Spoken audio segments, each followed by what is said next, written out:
Coming of age is never easy. But some don't have family to show them the ropes.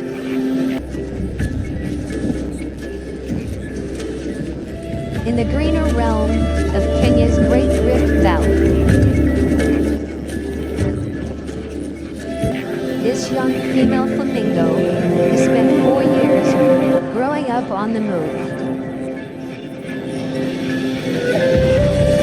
Now, she's entering uncharted waters on her first ever quest to find a mate.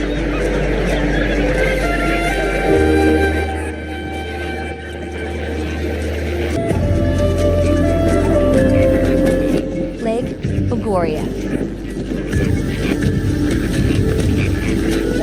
A salt lake so toxic it could burn human skin.